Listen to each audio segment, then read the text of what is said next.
Welcome back. Copa আমেরিকার খবর নিয়ে এসে গেলাম। আজকে ব্রাজিল বনাম প্যারাগুয়ের ধামাকা একটি ম্যাচ রয়েছে। তার আগে কিছু বিশ্লেষণ আপনাদেরকে জানাই। ব্রাজিল বনাম প্যারাগুয়ের ম্যাচটি শুরু হচ্ছে বাংলাদেশ সময় 7টা 5 মিনিটে। তার আগে এখন পর্যন্ত পয়েন্ট টেবিল অর্থাৎ এই যে ডি গ্রুপে যে 4টি দল রয়েছে তার মধ্যে ব্রাজিল অন্যতম। কলম্বিয়া, ব্রাজিল, কোস্টারিকা এবং প্যারাগুয়ে। ব্রাজিলের অবস্থান বর্তমানে পয়েন্ট টেবিলে 2 নম্বরে।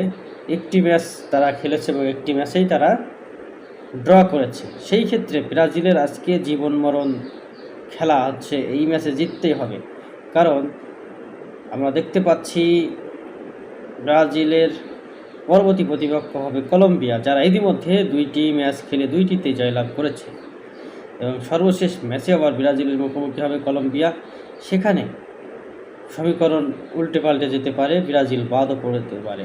কারণ প্যারাগুয়ের এখনও আজকে ব্রাজিলের সঙ্গে খেলার পরও আরও একটি ম্যাচ বাকি থাকবে কোস্টারিকার সাথে। সেখানে তারা নির্বিঘ্নে যদি জিতে যায় তাহলে ব্রাজিলের থেকে বেশি পয়েন্ট তাদের হয়ে যাবে। আজকে যদি ব্রাজিলের সঙ্গে তারা জিততে পারে।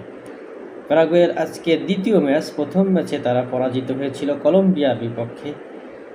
তো সেই জায়গা থেকে বলা যায় ব্রাজিল আজকে অবশ্যই প্যারাগুয়েকে পরাজিত করতে পারবে।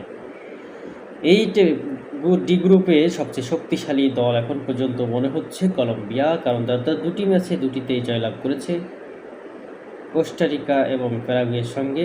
একটি ম্যাচ কলম্বিয়ার বাকি আছে ব্রাজিলের সঙ্গে। তখন আমরা আপনাদেরকে আজকের এই বিশ্লেষণ জানালাম, কারণ আজকের ম্যাচটি ব্রাজিলের জন্য অত্যন্ত গুরুত্বপূর্ণ। অবশ্যই জয়লাভ করতে হবে যদি পয়েন্ট টেবিলে 2 নম্বর থাকতে হয় এবং 2 নম্বর থেকেই সুপার 8-এ যেতে হয়।